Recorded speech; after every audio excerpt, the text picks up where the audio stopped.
कहा कि और भी इंक्वायरी होनी चाहिए। उन्होंने कोई नाम नहीं बोला, कहा उन्होंने कहा उसी चिट्ठी में नीचे लिखा है मैंने कि कुछ और लोग भी कर, नाम लेके कंप्लेंट नहीं डाली। वर्मा ने ये नहीं कहा कि सरकारी स्कीम है, उनका जो अनैतिक काम है पैसे बांटने का वो अलग है, उसमें मैंने उसको भी चिन्हित किया और मैंने ये भी तो मानना बहुत मुश्किल है कि कांग्रेस और बीजेपी साथ में काम कर रहे हैं। अभी मैं आम आदमी पार्टी की प्रवक्ता की बातें सुन रही थी और मुझे समझ नहीं आ रहा, हंसू मैं कि मुझे उन पे तरस आ रहा है, इतनी बौखलाहट, हार का डर इतना हो गया है। ये कोई बच्चा भी सुनेगा ना अगर ये कहेंगे कि कांग्रेस और भारतीय जनता पार्टी साथ मिलकर चुनाव लड़ रहे तो आप पे हंसेंगे। और इससे ये राहुल गांधी को जो एक शब्द कहा जाता है ना, लगातार मैं कहूंगी नहीं क्योंकि उनकी प्रवक्ता पर उछल पाएगी, तो वो जो शब्द है ना राहुल गांधी के लिए, उससे बुरी हालत इनकी पार्टी की होगी। अनाउंस करनी पड़ा कि राजेंद्र नगर में अब पानी 24 घंटे आएगा। अब ये होगा तो 10 साल से सो रहे थे वहां पे, जब वहां के लोग चिल्ला चिल्ला के कह रहे थे यहाँ पानी नहीं आता, गड्ढे हैं सड़कों पे, वो चले गए। एक्चुअली वो मेरे पड़ोसी है, तो वहां पे कोई भी इंटेलिजेंस अफसर मुझे आज तक नहीं दिखा और मुझे लगता है कि ये सब उल जलूल बयान वो भाजपा के कहने पर दे रहे हैं। जैसा मैंने नाम जो है संदीप दीक्षित है, उनका नाम आतिशी मरलेना नहीं है, वो कोई कठपुतली नहीं है कि जो किसी के कहने से काम करेगी। थोड़े दिन में आएगा कि पहले कहा जाता था चौकीदार चोर है, फिर कहा जाएगा केजरीवाल चोर है, तो वो चोरी वाले काम ये कर रहे हैं। जय श्री राम दोस्तों, कैसे आप? आई होप सारे स्वस्थ होंगे और मस्त होंगे। तो आज की डिबेट बहुत रोचक होने वाली है, क्योंकि डिबेट में कांग्रेस, बीजेपी और आम आदमी पार्टी की महिला प्रवक्ताओं के बीच होने वाली है जबरदस्त बहस। डिबेट चल रही थी। कांग्रेस के नेता संदीप दीक्षित ने अरविंद केजरीवाल के खिलाफ एलजी को एक शिकायत दर्ज की है, जिसमें उन्होंने आरोप लगाया है कि केजरीवाल सरकार पंजाब पुलिस से उनकी जासूसी करा रही है। इसके अलावा उन्होंने ये भी आरोप लगाया है कि दिल्ली में महिलाओं से 2100 के नाम पर फॉर्म भरवाए जा रहे हैं, जिसकी जांच होनी चाहिए। इसी मुद्दे पर टीवी 9 भारतवर्ष पर यह गर्मा गर्म डिबेट चल रही है, जिसमें भाग ले रही है बीजेपी की राधिका खेड़ा, आम आदमी पार्टी की प्रियंका कक्कड़ और कांग्रेस की ऋतु चौधरी। ये डिबेट वाकई बहुत रोचक होने वाली है। डिबेट में केजरीवाल की पिंकी ने आरोप लगाया कि बीजेपी और कांग्रेस मिली हुई है और बीजेपी ने खुद शिकायत न करके कांग्रेस के माध्यम से शिकायत कराई है, जो इन दोनों की मिलीभगती है। इस आरोप पर बीजेपी की राधिका खेड़ा ने पिंकी को जवाब देते हुए उसके उठाए सवालों पर उसी को ही घेर लिया और पूछ लिया कि कुछ महीनों पहले तक तो तुम कांग्रेस के दरवाजे पर हाथ जोड़कर खड़े रहते थे, उनके पांव पर गिरकर तुम्हारे बड़े नेता नाक रगड़ा करते थे और यहाँ बैठकर हमें ज्ञान बांट रही हो। राधिका खेड़ा का इतना बोलना था कि पिंकी के धुआं निकलने लगा। पिंकी को ये समझने में मुश्किल हो रही थी कि क्या हो रहा है। इसके बाद कांग्रेस की ऋतु चौधरी ने भी पिंकी पर हमला बोल दिया और उनके आरोपों को खारिज करते हुए उसको उसकी औकात याद दिला दी। तो देखते हैं किस तरीके से बीजेपी की प्रवक्ता राधिका खेड़ा और कांग्रेस की प्रवक्ता ऋतु चौधरी ने केजरीवाल की पिंकी की डिबेट में अच्छी तरीके से बजा के रख दी और उसको उसकी औकात बताते हुए बोल दिया कि दिल्ली में आम आदमी पार्टी को अपनी हार नजर आ रही है, इसलिए वो इस तरह की बातें बोल रही है जिसका कोई मतलब ही नहीं। तो देखते हैं इस मजेदार डिबेट को। चालू करो बे। कक्कड़ जी, ये सिर्फ बात सीमित किसी स्कीम तक नहीं है, अपने विरोधियों की जासूसी कराई जा रही है, पंजाब पुलिस के संरक्षण में पैसा भिजवाया जा रहा है और अब इस सब की जांच कराएंगे एलजी, और ये कांग्रेस के नेता कह रहे हैं। सभी को नमस्ते। पद्मजा जी सॉरी। देखिए बहुत क्लियर है कि इस बार भाजपा के बोल कांग्रेस के थ्रू निकल रहे हैं।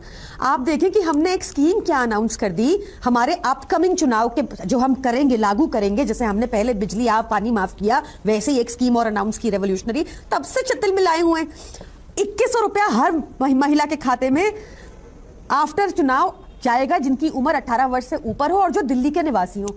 अब एक ने हम पे कार्रवाई शुरू कर दी कि भाई ऐसी कोई स्कीम ही नहीं है। हाँ भाई नहीं है, हम करने वाले हैं। आप देखिए कैसी बातों पे ये इन्वेस्टिगेशन मांग रहे हैं। अभी आपको आप वो चले गए, सच सुनने की हिम्मत नहीं थी। अब आई होप यहाँ पे आप कांग्रेस के भी प्रवक्ता हो जो इसका जवाब दें। आप साफ बोलें कि परवेश वर्मा जी ने इलीगल काम किया। अनैतिक क्या होता है? तो बोल के गए ना, 1100 रुपए लो। ये सवाल मैंने पूछा उनसे, उन्होंने कहा है कि मैंने जाकर के एलजी को बोला कि परवेश वर्मा के खिलाफ कीजिए आप इंक्वायरी। नहीं, उन्होंने कहा कि और भी इंक्वायरी होनी चाहिए। उन्होंने कोई नाम नहीं बोला, कहा उन्होंने कहा उसी चिट्ठी में नीचे लिखा है मैंने कि कुछ और लोग भी कर, नाम लेके कंप्लेंट नहीं डाली गई परवेश वर्मा के खिलाफ, जो साफ साफ 1100 रुपए दे रहे हैं। आप लोगों के मीडिया ने उस दिन स्टिंग किया, स्टिंग में वहां पे महिलाओं ने कहा कि बोला कि 1100 रुपए ले लो, भाजपा को वोट देना। मैं भी कहती हूँ वो 1100 रुपए ले लो, अरविंद केजरीवाल जी को ही वोट देना, क्योंकि 2100 रुपए आपके अकाउंट में घर बैठे बैठे आएगा। इसके बाद ना प्रॉब्लम ये हो रही है कि हम लोग एक पोल प्रॉमिस भी कर दें, उसके बाद इंक्वायरी। यहाँ पे भाजपा पर प्रियंका जी, ये तो मानना बहुत मुश्किल है कि कांग्रेस और बीजेपी साथ में काम कर रहे हैं। कांग्रेस आए दिन कहती रहती है कि ईडी और सारे सीबीआई हमारे ऊपर छोड़ा हुआ है भाजपा में, और आप सच में कह रहे हैं कि संदीप दीक्षित या कांग्रेस पार्टी उनके साथ काम कर रही है। वो तो कह रहे हैं हम लड़ने के लिए, हम जीतने के लिए लड़ रहे हैं, और अगर कुछ गलत करेगी आम आदमी पार्टी, हम उनके खिलाफ कंप्लेंट करेंगे, हम जांच बिठवाएंगे। इसमें चाहे तो बीजेपी करे या एलजी करे, हम तो जांच चाहते हैं। विद ऑल राउंड पे आम आदमी पार्टी और बीजेपी के बीच कॉन्टेस्ट है दिल्ली में। सिर्फ मेरा उनसे सवाल ये है कि परवेश वर्मा की गलतियां उनको क्यों नहीं दिख रही? बीजेपी की क्या विजन है आम आदमी पार्टी को गाली निकालने के अलावा, अरविंद केजरीवाल जी को गाली निकालने के अलावा बीजेपी दिल्ली वालों के लिए क्या करने वाली है, मैं बता देती हूं। इनका सिंपल सा गोल है कि अगर ये गलती से भी जीत गए तो सबसे पहले फ्री बिजली बंद कर दो, क्योंकि इनके 20 राज्यों में ये कहीं नहीं दे पाते। इनका सिंपल सा गोल है कि महिलाओं को 2100 रुपया नहीं मिलना चाहिए, जिसका आपको आज वो मिल गया, एक प्रीकर्सर देखने को मिल गया जब उन्होंने इसके ऊपर कंप्लेन शुरू कर दी बिना बात के। और अरविंद केजरीवाल ने कहा है, जैसे पहले कहा था ना, जो भी पूरा कराए वो इस बार भी कराएंगे। तो ये बीजेपी बार बार अपनी नकारात्मक राजनीति का परिचय देती है, कभी खुद कभी कांग्रेस के थ्रू। इस बार ठीक है, राधिका खेड़ा, आज अरविंद केजरीवाल ने क्या बोला? पूछ लीजिए कांग्रेस, नहीं आप पूछ लीजिए कांग्रेस वॉकआउट करके क्यों गया मेयर इलेक्शन में। ठीक है, मैं पूछूंगी कांग्रेस से भी, पर अभी जैसे कि आप ही ने बोला कि लड़ाई बीजेपी और आपके बीच में है, तो सवाल बीजेपी से पूछ लेती हूँ। राधिका खेड़ा, आज अरविंद केजरीवाल ने बोला बीजेपी की हालत हो गई है कि वो कांग्रेस के सामने गिड़गिड़ा रही है, हमें बचा लो, हमें बचा लो। इतनी भी हिम्मत नहीं हुई कि खुद कंप्लेंट कर लेते, संदीप दीक्षित से कंप्लेंट कराई है। ये रिश्ता क्या कहलाता है? सभी को नमस्कार। अभी मैं आम आदमी पार्टी की प्रवक्ता की बातें सुनी थी और अब मुझे समझ नहीं आ रहा, हंसू मैं कि मुझे उन पे तरस आ रहा है। इतनी बौखलाहट, हार का डर इतना हो गया है कि इतनी बेतुकी और बेवकूफों वाली बात है ये कहना। मतलब कोई जनता भी सुनेगी ना अगर पद्मना जी, वो कहेगी आप बोल क्या रहे हैं कि कांग्रेस पार्टी और भारतीय जनता पार्टी एक होकर लड़ रहे हैं। मतलब आप अगर कुछ बोल रहे हैं तो उसमें कुछ क्रेडिबिलिटी होनी चाहिए, कुछ तो ग्रेविटास होना चाहिए जो आप बात बोल रहे हैं। ये कोई बच्चा भी सुनेगा ना अगर ये कहेंगे कि कांग्रेस और भारतीय जनता पार्टी साथ मिलकर चुनाव लड़ रहे हैं, तो आप पे हंसेंगे। और इससे ये साबित होगा कि आप राहुल गांधी को, जो एक शब्द कहा जाता है ना, लगातार मैं कहूंगी नहीं क्योंकि उनकी प्रवक्ता फिर उछल पाएगी, तो वो जो शब्द है ना राहुल गांधी के लिए, उससे बुरी हालत इनकी पार्टी की हो रही है। तो आप बात करिए ना, आपने जो वादे किए, देखिए आप 10 साल सरकार चलाए, उसके बावजूद आज अरविंद केजरीवाल साहब को आगे रजिंद्र नगर में ये अनाउंस करनी पड़ा कि रजिंद्र नगर में अब पानी 24 घंटे आएगा, अब ये होगा। तो 10 साल से सो रहे थे वहां पे, जब वहां के लोग चिल्ला चिल्ला के कह रहे थे यहाँ पानी नहीं आता, गड्ढे हैं, सड़कों पे गड्ढे हैं, तो क्या कर रहे थे केजरीवाल साहब? और कमाल की बात है, उस राजेंद्र नगर की सीट से कौन विधायक होते थे? राघव चड्ढा। बड़े बड़े पोस्टर लगते थे उनके वहां पे, missing missing wanted Raghav Chadha. और वो जल बोर्ड के भी हाई पद पे थे, शायद चेयरमैन या क्या बनाया गया था। तब भी राजेंद्र नगर के लोगों को पानी नहीं मिल रहा था। पहले कांग्रेस की सरकार में ये तकलीफ थी, फिर 10 साल से अभी भी बैठे हुए थे। और दिल्ली में जहां पानी की ये बात करते हैं, हम साफ पानी दे रहे हैं, हम मुफ्त बिजली दे रहे हैं, मुफ्त पानी और मिलते हैं, तो पानी का नलका खोलते हैं दिल्ली वाले, तो या नीला पानी आता है, काला पानी आता है, या अंडे की बदबू वाला पानी आता है। हवा जो हमारी बेसिक राइट है, साफ हवा मिलनी चाहिए। देखिए मेरा भी गला बैठा हुआ है, 90% से ज्यादा लोग जो दिल्ली में रहते हैं, सबका आपको गला खराब मिलेगा, जुकाम मिलेगा, क्योंकि पोल्यूशन का स्तर इतना बढ़ चुका है और हार्ट अटैक्स हो रहे हैं। तो क्या इस चीज के लिए दिल्ली की जनता ने वोट दिया था? तो आप इन लोगों से अपनी नाकामी से हटाना चाह रहे, तो ये बेवकूफों वाले, पप्पू से भी ज्यादा बेवकूफों वाली बातें करके कि कांग्रेस और भारतीय जनता पार्टी साथ है, मतलब ये वाला जो एंगल ये देने की कोशिश कर रहे हैं ना, इससे तो ये साफ हो गया है कि अरविंद केजरीवाल और उनकी पार्टी को आती हुई हार इतनी ज्यादा डरा गई है, इतनी ज्यादा बौखला गई है कि अब ये उलझुल बातें कर रहे हैं। हार की बौखलाहट है। अस्पतालों पे, स्कूल के ऊपर बात करते हैं। 5 साल पहले जो कोरोना के लिए आपने लोगों को सांसों के लिए तरसा दिया था, ऑक्सीजन नहीं मिल रहा था, आज की स्थिति पानी बिजली की रोज राइट जारी है, हवा गंदी है, पानी गंदा है। इन पे बात करिए, यमुना जी पे बात करिए बात। ये बातें सिर्फ हार की बौखलाहट दिखाती है और सिर्फ एक कॉमन सेंस का ही सवाल है, कांग्रेस बीजेपी की मदद करेगी क्यों? क्या अगर बीजेपी की मान लीजिए 30-35 सीटें आ जाती है और कांग्रेस की 15-20 सीटें आ जाती है, आपको सच में लग रहा है कि दोनों मिल करके सरकार बना लेंगे? दोनों मिलकर सरकार तोड़ ना बनाएंगे, वो एक दूसरे की मदद क्यों करना चाहेंगे? क्या हासिल हो जाएगा? देखिए राजनीति में नुकसान पहुंचाना भी एक राजनीति होती है ना। खाली सरकार तो इनकी बन ही नहीं सकती दिल्ली में, मतलब मैं ह्यूमिलिटी से ये कहना चाहती हूँ। मतलब सरकार तो आम आदमी पार्टी की बन रही है, 2-4 सीटें ऊपर नीचे हो सकता है।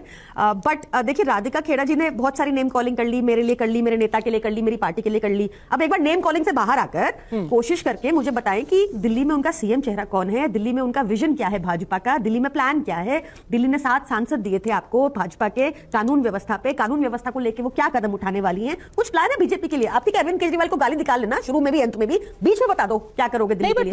प्रियंका जी ये जो विजन की बात है ये तो बाद में आएगी, अभी जो यहाँ अनियमितता हो रही है उसका मुद्दा है आज, और ये मुद्दा हर पार्टी उठा रही है। कांग्रेस ने बकायदा अगर कंप्लेंट की और जांच चल रही है, मैं फिर से पूछूंगी, अगर अपने विरोधियों पर जासूसी का आरोप है, ये बहुत गंभीर आरोप है, इसको लेकर के एक बार सरकार गिर चुकी है हमारी केंद्रीय सरकार कि किसी हमारे प्रधानमंत्री की जासूसी कराई जा रही थी, समर्थन वापस ले लिया गया था, और आप पंजाब विजिलेंस ऑफिसर से जासूसी करा रहे हैं कांग्रेस पार्टी की। ये संदीप दीक्षित कह रहे हैं कि मेरे घर के बाहर 2 अफसर खड़े थे पंजाब इंटेलिजेंस से।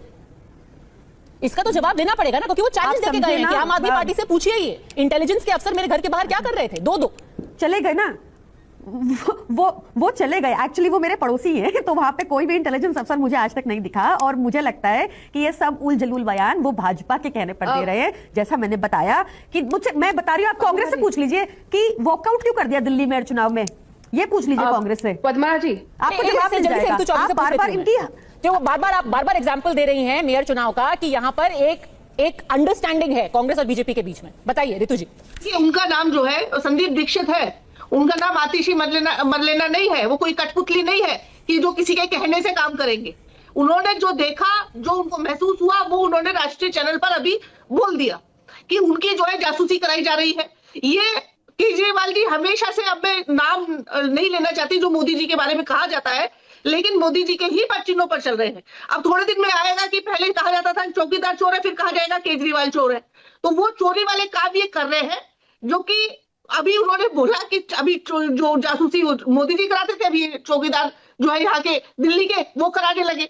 और दूसरी बात जिसकी आपने कहा कि क्यों जो है ये रजिस्ट्रेशन के खिलाफ हमने जो है शिकायत की एलजी को, आप ये बताइए कि आप इस समय सरकार में रहते हुए आप जो है बाकायदा रजिस्ट्रेशन करा रहे हैं। खुद आपके प्रवक्ता आके बोल रहे हैं कि हमने 13.5 लाख जो है रजिस्ट्रेशन करा लिए। 13.5 लाख रजिस्ट्रेशन आप जो कराते हैं तो जनता को मूर्ख समझ रहे हैं आप जनता के सामने ये कह के लेके जा रहे हैं कि ये सरकारी दस्तावेज है, ये सरकार रजिस्ट्रेशन करा रही है। 13.5 लाख रजिस्ट्रेशन जो कराए, और अगली बार जब हमारी सरकार बनेगी तब हम आपको 2100 रुपया देंगे। तो इसका मतलब ये महिला का अपमान केवल नहीं है, बल्कि उनको एक तरीके से धोखा देना, 420 धोखाधड़ी, फॉर्जरी का। आई होप कि आपको डिबेट पसंद आएगी। डिबेट पसंद आए तो लाइक कीजिए, शेयर कीजिए। तो मिलता हूं फिर किसी नए डिबेट के साथ, तब तक जय श्री राम।